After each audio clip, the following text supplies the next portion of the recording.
Billionaire, his sick little boy, and the maid who did something so unthinkable, so life-altering, that it brought a man who had everything to his knees. Welcome to Stories Hub. Make sure you like and subscribe for your top-notch stories. Let us know in the comments section where you are watching from and what time you are currently watching this video. It started on a rainy Tuesday afternoon in New York City. The glass windows of the Sterling family's Manhattan penthouse were streaked with raindrops, but inside the atmosphere felt like ice. Daniel Sterling, a billionaire known for his ruthless business deals and strict discipline at home, stood frozen in the living room, his expensive phone pressed tightly to his ear. "Are you sure?" His voice cracked, something no one in his company had ever heard from him. On the other end, Dr. Harris, the best pediatric oncologist money could buy, sighed deeply. "Mr. Sterling, I'm sorry. We've tried everything. Your son has 1 week left." Those words hit Daniel like a freight train. His 5-year-old boy, Mason, his only child, was dying. Daniel dropped the phone and it clattered on the marble floor. His personal assistant froze in the corner. The silence in that penthouse was suffocating until the sound of soft, hurried footsteps broke through. It was Elena, the maid. She had been working for the Sterlings for just 6 months, and though Daniel barely acknowledged her existence, Mason adored her. "Sir?" Elena's voice was calm but urgent. She had a kitchen towel still in her hands, but when she saw Daniel's face, she tossed it aside. "What happened?" Daniel didn't answer right away. His lips trembled, his knuckles white as he clenched the edge of the leather sofa. "Mason, they say Mason has a week. 1 week." Elena stepped back, her heart pounding. Mason was like her little brother. She had watched him draw with crayons, ask her a million silly questions about the world, and fall asleep on the couch while she cleaned. She couldn't accept what she was hearing. At that moment, Mason ran into the room, clutching his stuffed dinosaur. "Daddy, look!" He smiled, his voice still innocent and full of life, but the dark circles under his eyes betrayed the truth. Daniel forced a smile, but couldn't hold it. He turned away, wiping his face quickly, before his son could see the tears. That night, dinner at the Sterling house was quiet. The usual clinking of silverware was replaced by long silences and the occasional sound of Mason's cough. Daniel barely ate. His wife Claire was too stunned to speak. But Elena watched everything.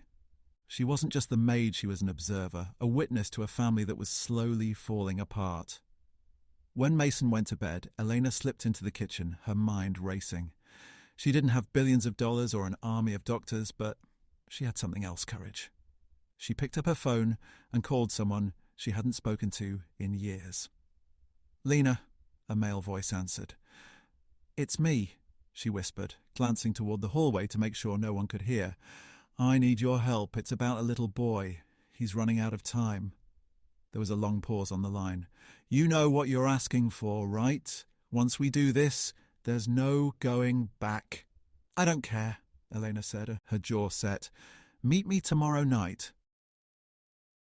The next morning, Daniel left early for a board meeting, but he was in no condition to be there. His mind kept drifting back to Mason. The doctors had said there was nothing left to do but wait. But Daniel Sterling was not a man who waited for anything. Eleanor, meanwhile, packed a small bag and tucked it under her bed.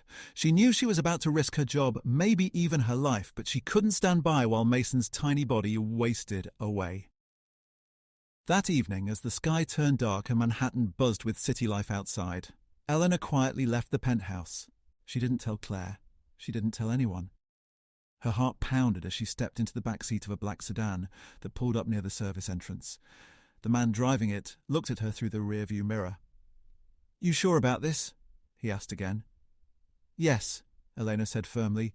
"Take me there." Before we dive in deeply, let us know in the comments what country or which city you're watching this story from.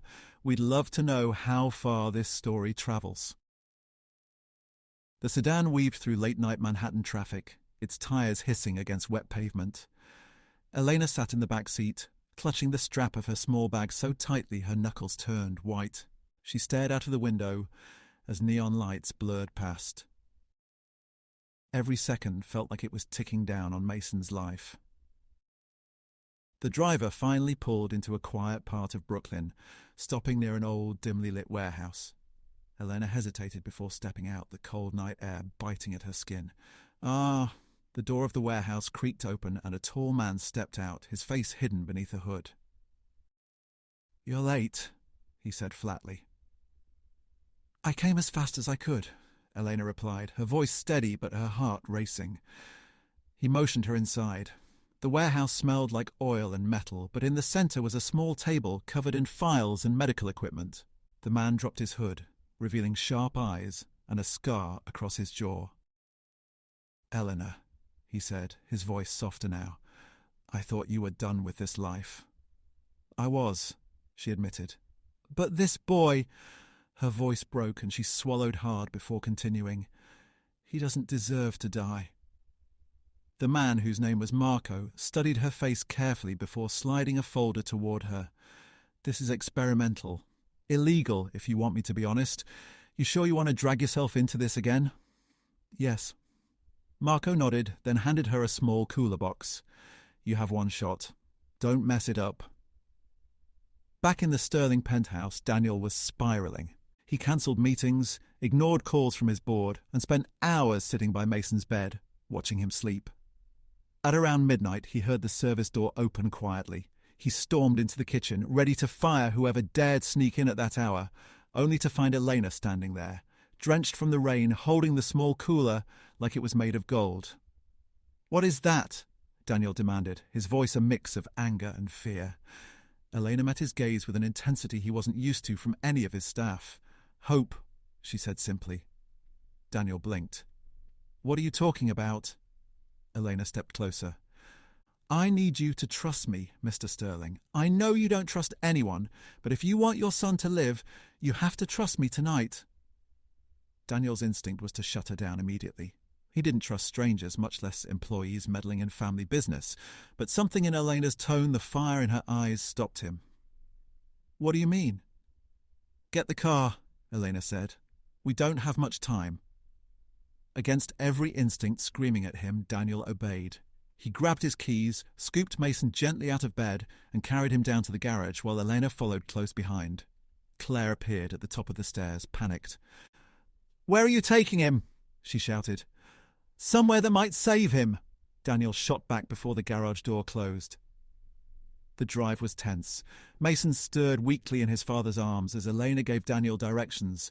At one point, Daniel snapped, "If this is some kind of scam—" "It's not," Elena cut him off sharply. "Just drive." They finally pulled into a deserted side street. Marco was waiting outside, his hood back up. Daniel instinctively stepped in front of Mason, shielding him. "Who is this?" Daniel barked. "The only person who can help your son," Elena answered. Marco glanced at Mason, then back at Elena. "We don't have much time. Bring him inside." Inside the warehouse, Daniel's heart pounded as he watched Marco set up equipment. It looked nothing like a hospital, just a metal table, IV bags, and a small portable machine that beeped quietly. "Lay him here," Marco instructed. Daniel hesitated. "You expect me to just put my son on some dirty table in a warehouse?" Marco shot him a look. "You want him alive or not?" Daniel clenched his jaw, then gently laid Mason down, brushing his hair back from his face. Elena stepped closer to Daniel and whispered, "You have to be strong for him. This is his only chance." Daniel turned to her. "Who are you, Elena, really?" She didn't answer. Not yet. Marco inserted an IV line into Mason's arm with precision, then opened the cooler and revealed what looked like a vial of glowing liquid. Daniel's breath caught in his throat. What is that?" he demanded. Marco didn't look up. "The thing that might keep your son alive past next week." Daniel felt his stomach twist. This wasn't just a maid taking care of a sick boy anymore. This was something bigger, something dangerous. The sound of the rain outside was drowned out by the beeping of Marco's portable machine. Daniel's breath was shallow as he stood over the table, his hands clenched into fists. This looks insane," he muttered, pacing. Elena didn't flinch. "Then look away. But don't stop him." Marco drew the strange liquid into a syringe and slowly pushed it into Mason's IV line. Daniel's heart hammered in his chest as the glowing substance disappeared into his son's vein. For a few seconds, nothing happened. Mason's tiny chest rose and fell weakly. The beeping stayed steady. Then suddenly Mason's whole body jerked. "Is this normal?" Daniel shouted, stepping forward. "Hold him still," Marco barked. Daniel's instinct was to pull Mason off the table, but Elena grabbed his arm, her grip surprisingly strong. "Don't," she said, locking eyes with him. "You stop this now, and you might as well bury him tonight." Daniel froze, breathing hard, and forced himself to let Marco work. Mason's pulse monitor spiked, then flatlined for a terrifying 2 seconds before beeping again, this time faster, steadier. Daniel felt his stomach drop. "He's stabilizing," Marco said quickly. "This is good." Daniel didn't move. He just stared at his son's face, terrified, praying silently for him to open his eyes. Finally, Mason let out a small, raspy breath and whispered, "Daddy." Daniel nearly collapsed in relief. "I'm here, buddy," he said, brushing tears from his face. But the relief didn't last long. Marco stepped back, wiping sweat from his forehead. "That was just the first dose. He'll need more, and it won't be easy." "What do you mean, not easy?" Daniel asked sharply. "It means," Marco said, packing away his tools, "that whatever's in that boy's blood is fighting back hard. This isn't a simple sickness anymore. Whatever he has, it's aggressive. And if you want me to finish this, we'll have to move him somewhere safe tonight." "Safe?" Daniel frowned. "He has the best security money can buy. We live in one of the most protected buildings in Manhattan." Marco shook his head. "Not safe from what's coming." That made Daniel's blood run cold. "What's coming?" Before Marco could answer, the sound of tires screeching outside made everyone freeze. Marco's head snapped toward the door. "You were followed." "What?" Daniel shouted. Elena's face went pale. "That's impossible! I came alone!" The next moment, the warehouse was flooded with blinding white light. The sound of boots hitting the ground echoed outside. "Federal agents!" a voice bellowed. "Step outside with your hands up!" Daniel's heart dropped. "What the hell is going on?" Marco cursed under his breath. "We don't have time for this." He grabbed the cooler, shoved it into Elena's hands and barked, "Get the boy out the back, now!" Elena didn't hesitate. She scooped Mason into her arms and ran toward the back exit, motioning for Daniel to follow. "Are you insane?" Daniel shouted, running after her. "Those are federal agents out there!" "They're not here to help him!" Marco shouted back, slamming a metal bar across the front door, just as fists started pounding on it. Daniel's lungs burned as he sprinted after Elena through the dark corridors of the warehouse. They burst through the back door into an alley, where the rain hit them like knives. A black van screeched around the corner, and Marco jumped into the driver's seat, yelling for them to get in. Daniel hesitated for half a second, still trying to process what was happening, but the sound of boots closing in behind them snapped him into action. He dove into the van just as Elena pulled Mason in and slammed the door. Marco floored the gas pedal, the tires screeching as they sped down the wet alleyway. Gunshots rang out behind them. Daniel threw himself over Mason to shield him as the rear window shattered.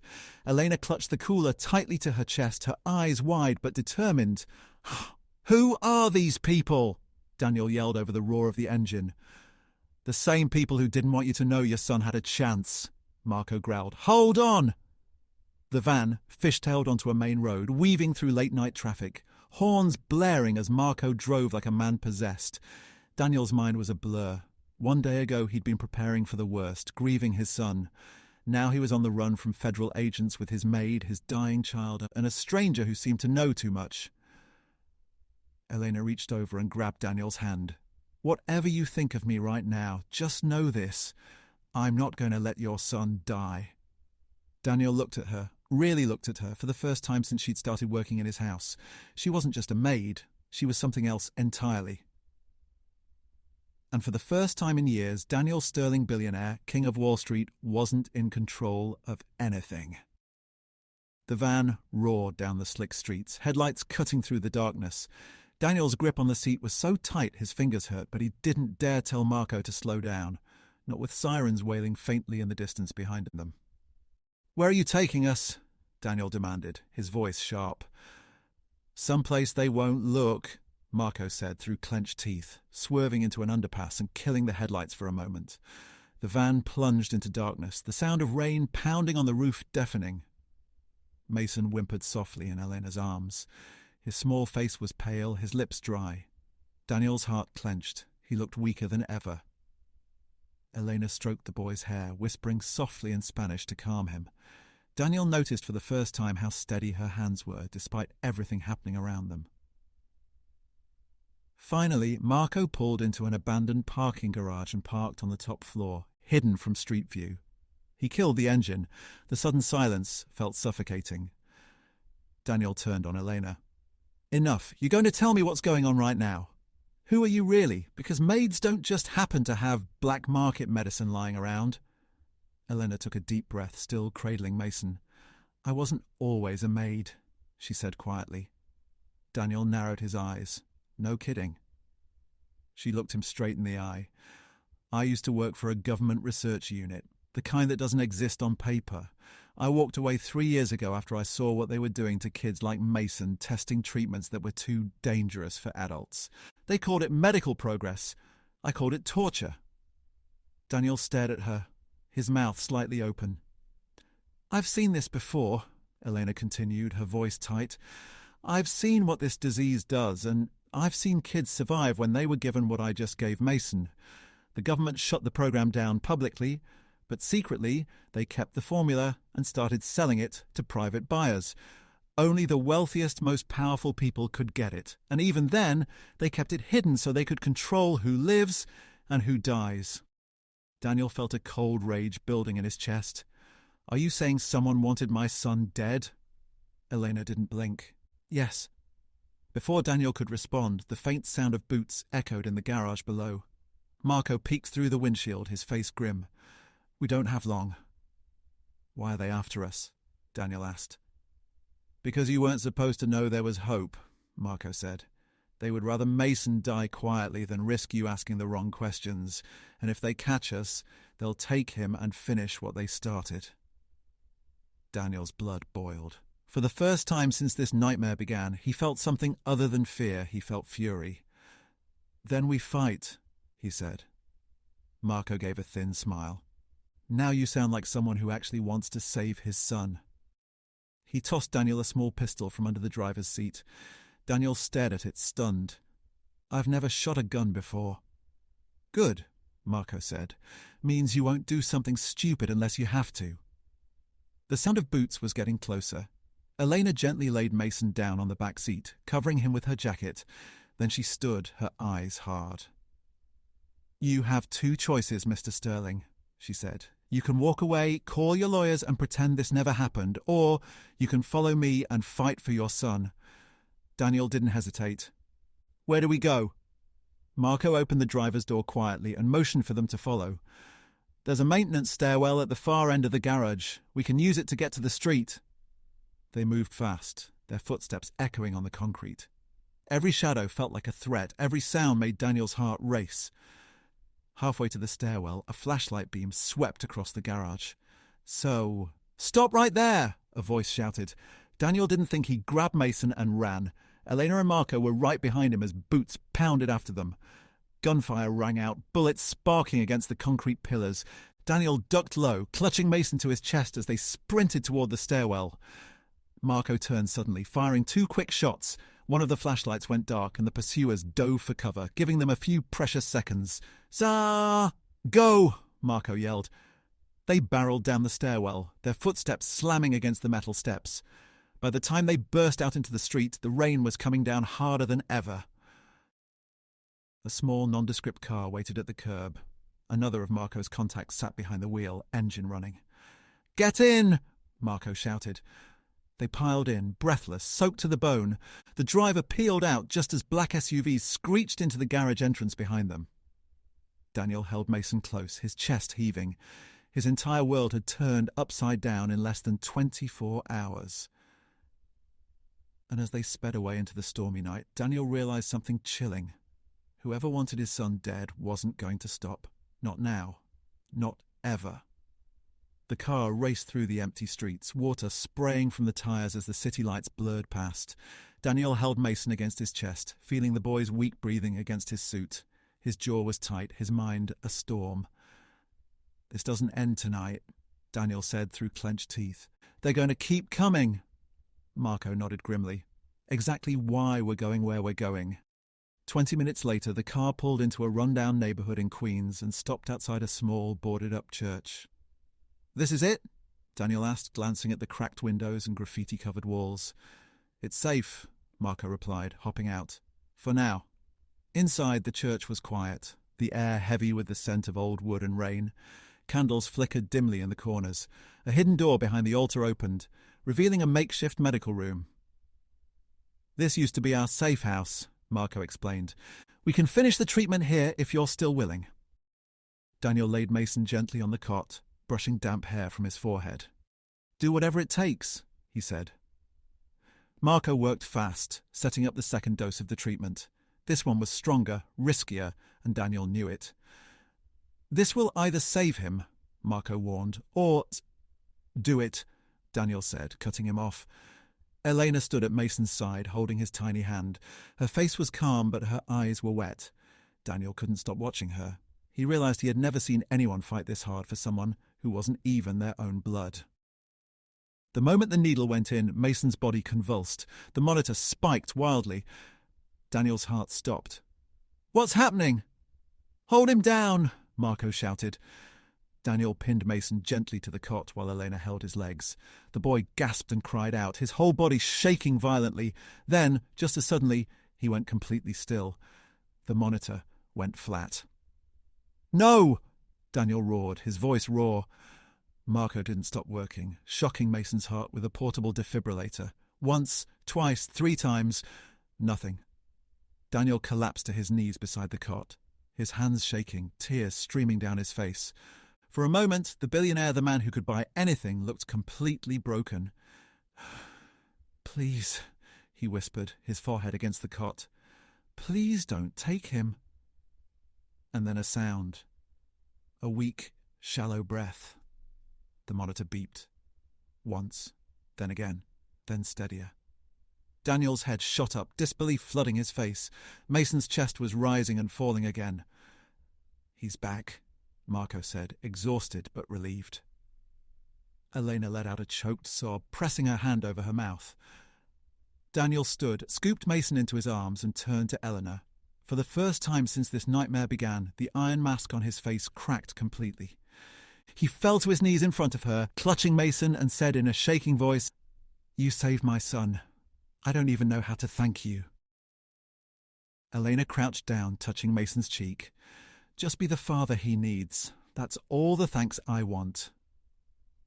Outside, sirens wailed faintly in the distance, but for the first time in days, Daniel didn't feel fear. He felt resolve. Whoever had tried to take his son's life would regret ever coming after the Sterlings. He looked at Elena, really seeing her now. "You're not my maid anymore," he said quietly. "You're family." Mason stirred in his arms, his small voice barely a whisper. "Daddy." Daniel hugged him tighter. "I'm here, buddy. You're safe now." And for the first time in a long time, Daniel Sterling, billionaire, feared by his rivals, untouchable in the business world, cried openly, holding the 2 people who had just saved the only thing that truly mattered. The end! Please like and subscribe for more rich stories like this. Comment below. Let us know in the comments section where you are watching from and what time you are currently watching this video. Also, if you really love this video and want to support the channel directly, you can hit that super thanks button below.